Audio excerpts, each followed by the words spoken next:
नमस्कार दोस्तों, आपका हमारे चैनल सक्सेसफुल पॉइंट में स्वागत है। तो दोस्तों, आज हम देखेंगे आशुलिपि से संबंधित बहुत ही महत्वपूर्ण प्रश्नों को। तो एक बार आपका रिवीजन भी हो जाएगा। पहले भी मैं क्वेश्चनों को करवा चुका हूं, लेकिन ये नए क्वेश्चन हैं और जो जहां तक बनने की संभावना है, ये इन प्रश्नों की संख्या 125 के आसपास है। तो मैं आज वो कंप्लीट करा देता हूं आपके। तो चलिए दोस्तों, वीडियो की शुरुआत करते हैं। अगर उससे पहले आपने हमारे चैनल को सब्सक्राइब नहीं किया तो चैनल को सब्सक्राइब, लाइक, शेयर जरूर करें। चलिए दोस्तों, हम प्रश्नों की ओर बढ़ते हैं। हमारा पहला प्रश्न है और थोड़ा सा स्पीड बना के चलेंगे ताकि कम टाइम में आपको ज़्यादा से ज़्यादा क्वेश्चन करवा दिए जाएं, है ना दोस्तों। चलिए, हमारा पहला प्रश्न है, आशुलिपि के रोजगार क्षेत्र हैं। तो देखिए, मैंने बताया था अगर आपको उपरोक्त सभी ऑप्शन मिलता है तो वो आपको आंख बंद करके लगा देना है, ठीक है ना। अगला प्रश्न है, आशुलिपि में पहली पुस्तक कब लिखी गई थी? वो लिखी गई थी 1588 में, है ना। अगला प्रश्न है, पिटमैन सिद्धांत की शुरुआत कब हुई थी? तो ऑप्शन नंबर बी 1881 में। अगला प्रश्न है, स्लैंडुप्लियन की शुरुआत खालिस्तान के लिए हुई थी? किसके लिए हुई थी? तो वो हुई थी फ्रेंच के लिए। ऑप्शन नंबर हमारा ए करेक्ट हो जाएगा। अगला प्रश्न हमारा, आशुलिपि में कितनी व्यंजन रेखा होती हैं? तो ध्यान रखना, आशुलिपि में कितनी व्यंजन रेखा होती? 33। अगला प्रश्न है, हल्की रेखा से लिखे जाने वाले व्यंजन हैं। तो हल्की रेखा से कौन कौन से पढ़े जाते हैं? तो देखिए, का हल्के हाथों से बनाया जाता है, खा हल्के हाथों से बनाया जाता है, गा डार्क बनाया जाता है। तो ये तो हमारा ऑप्शन गलत हो जाएगा, है ना। तो हमने देखा का और खा बनाया जाता है हल्के हाथों से, तो हमारा का खा करेक्ट आंसर हो जाएगा। अगला प्रश्न है, आशुलिपि में कितने स्वर होते हैं? तो देखिए, आशुलिपि में 10 स्वर होते हैं, ठीक है।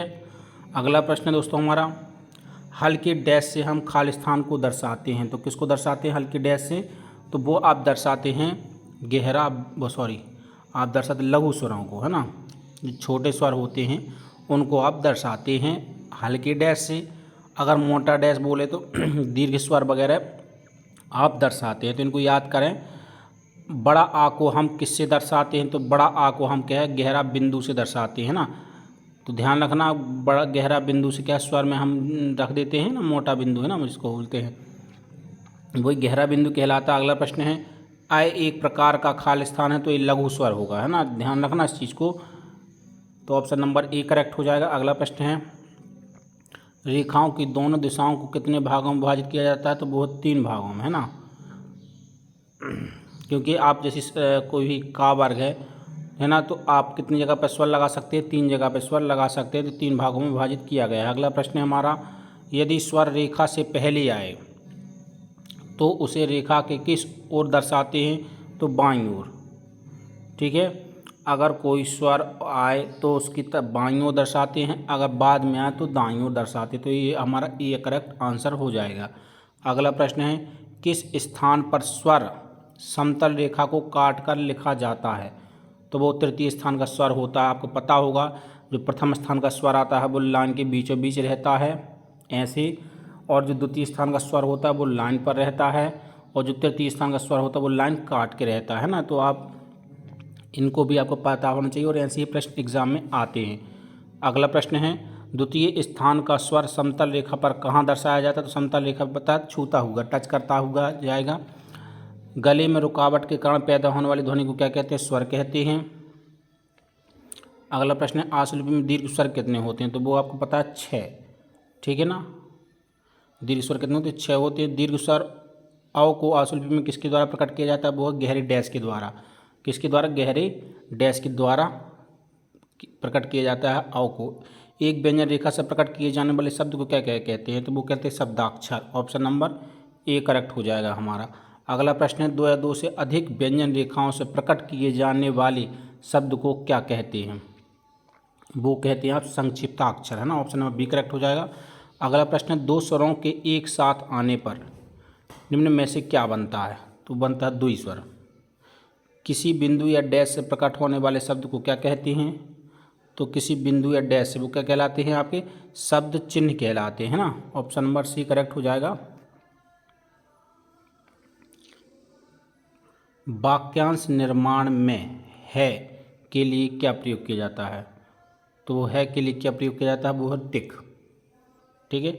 इसको आप हा को 4 प्रकार से बना सकते हैं, ये भी ध्यान रखना आप, है ना। टिक के द्वारा, है ना। आप ऊर्ध्वगामी अधोगामी उसका व्रत भी होता है ना। तो अगला प्रश्न है, वाक्यांश निर्माण में हूँ के लिए क्या प्रयोग किया जाता है? तो वो व्रत के साथ टिक, है ना। आश्वलिपि में बहुवचन प्रकट करने के लिए क्या करते हैं? गहरा बिंदु। बहुत इंपॉर्टेंट क्वेश्चन है, कम से कम 8 से 10 बार पेपर में आया हुआ है ना। अगला प्रश्न है, तावर्ग कितने रूपों में बनाया जाता है? पता होगा आपको, दायां बायां दो बनते हैं, तो आपका ऑप्शन नंबर बी करेक्ट हो जाएगा। तावर्ग अकेला होने पर किस ओर बनाया जाता है? तो बाईं ओर बनाया जाता है ना। तो ध्यान रखना, समतल ऊर्ध्वगामी रा ला व्यंजन आने पर तावर्ग का कौन सा रूप प्रकट होता है? ध्यान रखना, समतल या ऊर्ध्वगामी रा या ला व्यंजन आने पर तावर्ग कैसा बनता है? ठीक है, तो वो कैसा बनेगा? आपका दायां बनेगा। ध्यान रखना इस चीज़ को, आप आउटलाइन भी बनाकर देख सकते हैं। ला व्यंजन से पूर्व वा या रा व्यंजन आने पर उसे बनाएंगे। जैसे मान लीजिए वा या रा है, तो व्यंजन आने पर उसे बनाएंगे। कैसे बनाएंगे? ला को तो बनेगा अधोगामी, है ना। कैसा बनेगा? अधोगामी बनेगा। अगला प्रश्न है, मारा लाड़ा से पहले यदि हा व्यंजन आए तो उसे किस रूप में बनाया जाएगा? तो वो है डैश। बहुत इंपॉर्टेंट क्वेश्चन है, ये भी एग्जाम में पूछा गया है 8 से 10 बार, है ना। तो इसका ऑप्शन हो जाएगा, ऑप्शन नंबर सी करेक्ट हो जाएगा। शब्द के मध्य अंत में बिना स्वर के यदि हा व्यंजन आए तो उसे किस प्रकार बनाया जाएगा? तो बिंदु के द्वारा, है ना। अगला प्रश्न है हमारा, सा व्यंजनों से पूर्व कोई स्वर होने पर उसे कैसे पढ़ा जाएगा? तो ऊर्ध्वगामी पढ़ा जाएगा। कैसा पढ़ा जाएगा? ऊर्ध्वगामी। अगला प्रश्न है हमारा, हा व्यंजन किस प्रकार से बनाया जाता है? तो देखिए, मैंने कहा था ऑप्शन नंबर डी, देखिए तो आंख बंद करके डी पर ही लगाना है। हा व्यंजन अकेला आने पर कैसे बनाया जाएगा? तो अधोगामी। ठीक है, ध्यान रखना, ये जो हा व्यंजन अकेला तो अधोगामी ही बनता है। माराला तथा ड़ा अधोगामी व्यंजन से पहले हा व्यंजन आए तो उसे कैसे बनाते हैं? तो उसे डैश के द्वारा बनाते हैं, है ना, टिक जिसको बोलते हैं। अगला प्रश्न है, अंतिम स्वर ना होने पर जा का प्रयोग किस प्रकार किया जाता है? तो वो किया जाता है व्रत से, है ना। सा व्रत जब आरंभ में आता है तो किस प्रकार दर्शाया जाता है? तो वो दाएं से बाएं। ठीक है ना, ध्यान रखना इस चीज़ को, दाएं से बाएं। सा जा सा बनाते वक्त रेखाओं के साथ साथ खालिस्तान का भी इस्तेमाल किया जाता है। किसका इस्तेमाल किया जाता है? व्रत का भी इस्तेमाल किया जाता है। अगला प्रश्न है, व्यंजन जा के लिए आश्वलिपि में क्या प्रयोग किया जाता है? तो आपको पता होगा, अपने नियम पढ़े होंगे, जा के लिए क्या होता है? व्रत होता है।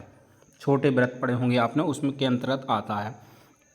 का व्यंजन के बाद इष्ट आने पर किसका प्रयोग किया जाता है? तो चाप होते हैं, है ना, छोटे चाप का प्रयोग किया जाता है। तो आपने चाप भी पढ़े होंगे। बड़ा व्रत किस ध्वनि के लिए इस्तेमाल किया जाता है? तो वो स्व और सस के लिए। ऑप्शन नंबर बी करेक्ट हो जाएगा। अगला प्रश्न है, छोटे चाप व्रत का प्रयोग निम्न में से किसके लिए किया जाएगा? तो वो है सट के लिए। ऑप्शन नंबर सी करेक्ट हो जाएगा। आश्वलिपि में अनुनासिक स्वर प्रकट करने के लिए स्वरों की जगह क्या इस्तेमाल किया जाता है? आप बताइए, कोण या हुक या व्रत या रेखा? तो अनुनासिक जो होते हैं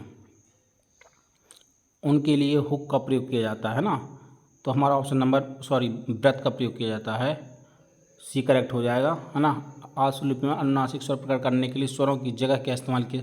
हाँ, व्रत का प्रयोग किया जाता है, हुक नहीं कर सकते, है ना। हुक का तो केवल ना के लिए क्यों कर सकते हैं, है ना।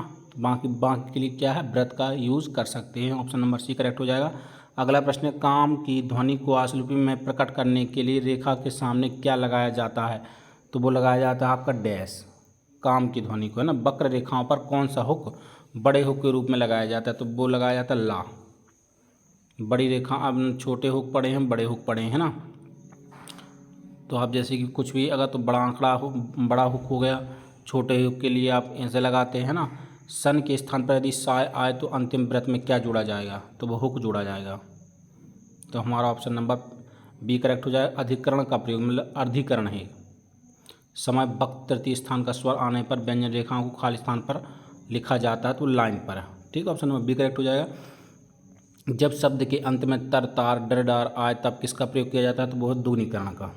दूनीकरण भी आपने पढ़ा होगा, जैसे डॉक्टर है, ट्रैक्टर है ना, टर वगैरह तर तार आए, ऐसे के लिए आप दूनीकरण करते हैं। जनता को प्रकट करने के लिए, ये भी बहुत इंपॉर्टेंट क्वेश्चन है, एग्जाम में आया हुआ है, जा रेखा से, है ना। प्रारंभिक हुक से पहले सा या स्व आने पर हुक की जगह किसका प्रयोग किया जाता है? तो वो किया जाता है आपका व्रत का। ऑप्शन नंबर ए करेक्ट हो जाएगा। अगला प्रश्न है आशुलिपि में गार के लिए रेखाक्षर का क्या प्रयोग किया जाता है? तो दुगुनीकरण। तो चलिए दोस्तों, आज 50 क्वेश्चनों का ही हम चैप्टर रखते हैं और इसी चैप्टर को कल कंटिन्यू करके इसको कंप्लीट कर लेंगे। तो जल्द मिलते हैं दूसरी वीडियो के साथ। जय हिंद, जय भारत।